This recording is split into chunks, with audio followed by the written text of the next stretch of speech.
How to care for a Boston fern. Caring for my Boston fern has been a rewarding challenge. At first, I was a bit intimidated by those lush fronds, but I've learned a lot. The key for me is keeping the soil just right, not soggy, but always with a touch of moisture. It really loves the humidity, so I miss the leaves often, especially since my apartment gets pretty dry. A few brown leaves are inevitable, but I find something strangely therapeutic about pruning them and seeing the plant perk back up. It's taken some experimenting to find the perfect spot where it gets enough indirect sunlight without getting scorched. Overall, the Boston fern brings a bit of wildness into my space, and I love seeing it thrive. Are Boston ferns toxic to cats? Luckily, Boston ferns aren't toxic to cats, so I don't have to worry too much about my mischievous kitty taking a nibble. That being said, I've noticed the fern isn't exactly her favorite snack. From what I've seen, she might bat at the fronds playfully, but doesn't seem interested in actually eating it. Still, cats are unpredictable, and even a non-toxic plant can cause some tummy upset if they eat too much. I try to keep my fern on a high shelf where the cat has less access, but she'll still occasionally swat at those tempting, dangling fronds. How often to water Boston fern? Figuring out the ideal watering schedule for my Boston fern has been a bit of trial and error.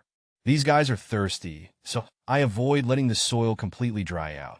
I usually stick my finger in about an inch deep.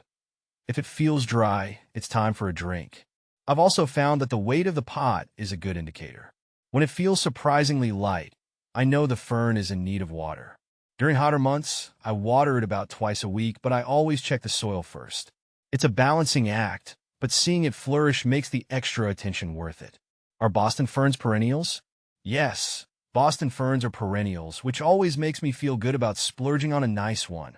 In warmer climates, they can live for years and years, but I'm not quite so lucky. Here, winters are harsh, so my fern won't survive outside. I still treat it as a perennial, bringing it inside for the winter and hoping it'll last for several seasons. I've heard some people manage to keep them going for ages that way. It gives me a sense of accomplishment to see it bounce back every spring. Are Boston ferns toxic to dogs? I was relieved to find out that Boston ferns are considered non-toxic to dogs. My pup is pretty curious, and while she isn't a big plant eater, I've seen her take an experimental nibble or two of leaves in the past. Thankfully, she's never reacted badly to my Boston fern. Still, I try to keep it out of reach for the most part because a huge mouthful of any plant could potentially cause her an upset stomach. It's better to be safe and supervise them around the plants, even the ones considered safe for our furry friends. Can Boston ferns take full sun? No, Boston ferns definitely don't like full sun. I learned this lesson the hard way one summer when I tried putting it on my balcony. Within a few days, those once vibrant green leaves were scorched and brown. Now, I'm much more careful to give it a nice spot with plenty of bright, but indirect light. It seems to be happiest near an east-facing window where it gets gentle morning sun. Boston ferns are a bit delicate that way, but their beauty more than makes up for the need to find the perfect, sun-dappled spot for them. How to care for Boston ferns outside. I love keeping my Boston fern outside during the warmer months. It just seems to explode with growth on the porch. The biggest things are finding the perfect shady spot and keeping it well watered. I've got mine hanging under an overhang where it's fully protected from the harsh afternoon sun. Since it's in a pot, it tends to dry out faster than it would indoors, so I check it more frequently. Sometimes I have to water it every day in the peak of summer. A little extra misting on the leaves helps keep it happy too, especially on those dry, hot days. How much Epsom salt for Boston ferns? I like to give my Boston fern a boost with Epsom salt every now and then. I found a simple ratio of about 1 tablespoon of Epsom salt per gallon of water works well. I don't do this every single watering, but about once a month or so. It seems to perk up those fronds and give them a deeper green color. I just dissolve the Epsom salt in my watering can and give the fern a good drink, making sure to soak the soil thoroughly. It feels like I'm giving my little jungle friend a special treat. How to propagate Boston fern. I've had some success propagating my Boston fern through division. It's honestly so satisfying to create new little plants from the big one. The easiest time to do it is when I'm repotting in the spring. I gently separate the root ball into smaller sections, making sure each clump has plenty of healthy roots and a few leafy fronds. I pot up those sections in fresh soil and give them a good watering.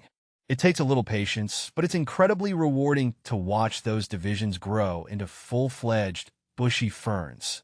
How to overwinter Boston ferns. Overwintering my Boston fern is always a bit of an adventure.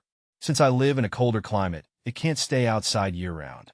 I usually bring it inside sometime in fall, before the first frost.